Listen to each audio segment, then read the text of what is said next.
Saya pernah tanya dekat Twitter Mufti Wilayah Persekutuan dalam dia punya inbox. Saya tanya dia berkenaan dengan apa hukum menggunakan Shopee Pay Later. Sebab masa tu saya agak tertarik lah dengan konsep Buy Now Pay Later yang diperkenalkan oleh Shopee. Menariknya, pejabat Mufti Wilayah Persekutuan telah pun menjawab persoalan itu dan secara kesimpulannya, jawapannya ialah dilarang dan berdosa besar apabila kita terlibat dengan sebarang transaksi yang adanya riba. Okey, dalam video kali ini saya nak bercerita kebaikan dan kekurangan Buy Now Pay Later yang ada di Malaysia. Tapi kita lebih fokus kepada syarikat-syarikat BNPL yang stand alone, bukannya macam Shopee Pay Later. Sebab Shopee Pay Later tu asalnya sebuah e-commerce ataupun macam Grab asalnya sebuah e-hailing. Dalam video ni kita cuma fokus kepada syarikat yang stand alone. Jom tengok video ni sampai habis. Okey, dekat Malaysia ni ada pelbagai jenis syarikat yang menawarkan servis Buy Now Pay Later, iaitu syarikat yang stand alone. Ada patuh syariah dan ada juga yang tidak patuh syariah sebab mereka tak ada sijil pengesahan patuh syariah. Contohnya macam pertama sekali Elasprit patuh syariah, yang kedua Atom patuh syariah juga, dan ketiga Aeropay ini juga patuh syariah. Seterusnya Mr. Pay Later ni dia mendakwa yang dia ni hampir-hampir nak masuk patuh syariah di dalam proses. Inilah. Okey, seterusnya yang lain tak patuh syariah macam My IOU, Hula, lepas tu Pay Later ada logo singa, lepas tu PACE, lepas tu ada pula ni MobiPay dan seterusnya. Terakhir ialah Relay. Itulah dia syarikat-syarikat yang menawarkan servis Buy Now Pay Later dekat Malaysia. Kebaikan pertama adanya servis Buy Now Pay Later ni ialah satu, proses pendaftaran yang sangat mudah. Kita hanya perlu 18 tahun ke atas, ada akaun bank, ada juga kad debit ataupun kad kredit, dan juga kita kena ada email dan smartphone. Itu sahaja.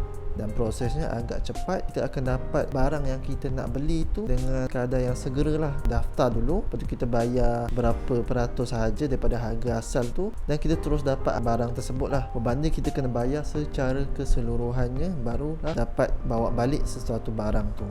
Dengan adanya BNPL ni, kita bayar sikit sahaja dulu, barulah kita bayar bakinya nanti. Tu sangat mudah lah dan menyenangkan apabila kita terdesak untuk sesuatu barang yang kita sangat perlu. Contohnya, kita perlukan laptop yang berharga RM3,000 contohnya, tapi kita hanya perlu bayar RM1,000 sahaja dan kita boleh gunakan laptop tu terlebih dahulu, baru kita selesaikan bayaran yang lain. Contohnya kita nak gunakan duit lagi RM2,000 tu untuk perkara lain, makan minum ke, nak bayar servis kereta ke, ataupun ada macam musibah lain yang kita kena gunakan tempat lain. Dengan adanya BNPL ni sangatlah mudah. Kelebihan kedua apabila mudahnya kita mendaftar dan menikmati Buy Now Pay Later ni ialah secara tak langsung dari sudut makroekonomi, secara big picture ni, gambaran besar, membantu menaikkan lagi kuasa pembelian dalam sesebuah negara, dalam satu masyarakat tu lah. Bila kuasa pembelian tu menaik, ianya dapat merancakkan lagi ekonomi dekat negara tersebut. Ekonomi ni maksudnya ialah peredaran duit, supaya masing-masing tu dapat manfaat. Sebab duit tu hanyalah sebagai medium pertukaran, medium of exchange. Kita hanya gunakan duit untuk mendapatkan nikmat kepada sesuatu produk atau sesuatu servis. Apabila semua orang boleh dapatkan Buy Now Pay Later, putaran kuasa pembelian tu dapat dinikmati oleh semua orang dan masing-masing dapat nikmat penggunaan sesuatu barangan ataupun servis. Kita ambil contoh sebagai laptop juga. Apabila masing-masing ada kuasa pembelian laptop, masing-masing boleh bekerja dengan efisien apabila dapat beli laptop yang ada spesifikasi yang bagus. Berbanding kita tak ada kuasa pembelian yang besar, hanya sebilangan orang sahaja yang boleh nikmati laptop dengan spesifikasi yang bagus, dan agak kuranglah produktiviti yang dapat untuk sebuah negara itu. Contohnya, orang ni digunakan laptop untuk edit video dengan baik. Ada juga orang lain boleh gunakan laptop untuk mengajar ilmu kepada orang lain, dan banyak manfaat yang didapat. Itu baru satu contoh laptop dari sudut yang kecil, belum barang-barang lain atau servis lain. kalau ditawarkan untuk buy now pay later. Jadi sebuah masyarakat ni ada kuasa membeli, dan kuasa membeli ni membantu masyarakat tu dapat nikmat kepada penggunaan barang-barang ataupun servis yang ada. Seterusnya, kelebihan buy now pay later ni ianya tak macam kita mohon kad kredit yang mana perlu tunjuk sikris, perlu melepasi syarat-syarat yang bank kenakan. Sebab yang sediakan servis buy now pay later ni bukan bank macam Split ke Atom ke. Mereka punya kaedah tak macam bank yang agak ketat nak lepaskan permohonan kad kredit. Contohnya macam Maybank, paling kurang pun gaji kena RM3,500 sebulan. Itu paling kurang. Jadi tak semua orang boleh menikmati pembelian secara kredit, pembelian secara ansuran. Bila ada hadanya buy now pay later service ni, budak-budak you pun boleh apply lah. Tapi kalau tak ada late payment, hampir ke semua servis syarikat-syarikat buy now pay later ni, mereka tak akan masukkan nama kita dalam sikris ataupun laporan kredit sitos. Kecuali kalau kita late payment, tu baru dimasukkan. Tapi kalau tak ada late payment, kita bayar betul, nama kita memang tak diletakkan dalam laporan kredit. Berbanding kalau kita ada hutang, contohnya hutang PTPTN ataupun hutang dengan bank, mesti kalau cek dekat sikris mesti ada nama kita walaupun kita bayar betul, tapi adalah disenaraikan dalam sikris tu. Jadi kebaikannya ialah tidak mengacau kita punya laporan kredit, kecuali kalau kita lambat bayar, kalau kita langgar dia punya syarat-syarat yang ditetapkan tu lah. Kelebihan yang terakhir pada saya ianya lebih kepada para peniaga. Sebab apabila sebuah kedai tu dia tunjukkan ataupun dia pamerkan yang dia menerima bayaran ansuran jenis buy now pay later ni, cara tak langsung menambah nilai lah dari segi pemasaran kedai tersebut. Contohnya kita lalu depan dua kedai, satu kedai ditunjuk dia ada sediakan servis bayaran ansuran buy now pay later, satu lagi kedai tak ada pun, dia macam biasa je lah. Kita lebih tertarik, pelanggan lebih tertarik untuk pergi ke kedai yang sediakan servis tu lah, bayaran ansuran buy now pay later. Sebabnya ini menambahkan tambah nilai dari segi pemilihan bayaran, dari segi cara bayaran ansuran, yang menarik orang untuk aku ada pilihan nak bayar secara ansuran dekat kedai ni, tapi kedai yang depan tu aku tak ada pilihan, so baik aku pergi beli dekat kedai yang sediakan servis macam ni. Itulah dia kelebihan yang ada pada servis buy now pay later dekat Malaysia ni lah. Kalau cakap pasal kelebihan je tak seronok kan, kita pergilah kepada dia punya keburukan. Keburukan buy now pay later yang pertama ialah dia punya kredit limit dia sedikit, kebanyakannya hanya RM1,000. Kalau kita nak lebih, kena buat permohonan barulah untuk menaikkan kita punya kredit limit kita punya had perbelanjaan tu.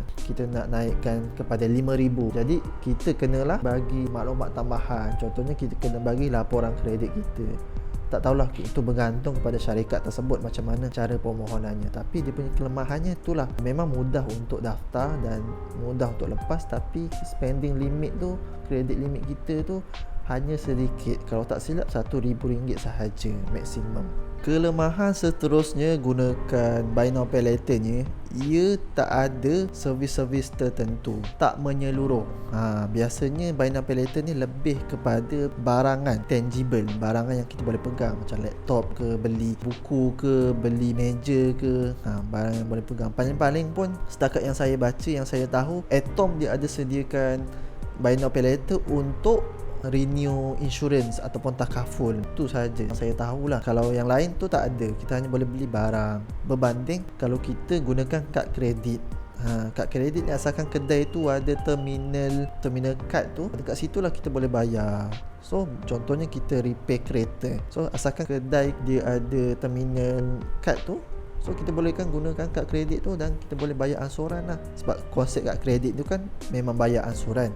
Itulah kelebihan kad kredit berbanding buy now pay later ni, dia tak menyeluruh. Mungkin sebab baru lagi dekat Malaysia ni, macam Atom dia dah ada untuk renew insurance, jadi mungkin akan datang ada tawarkan servis mereka. Contohnya kita servis kereta, boleh guna buy now pay later ni. Ataupun kita dapatkan rawatan pergi kat klinik swasta tu, kita boleh bayar secara ansuran.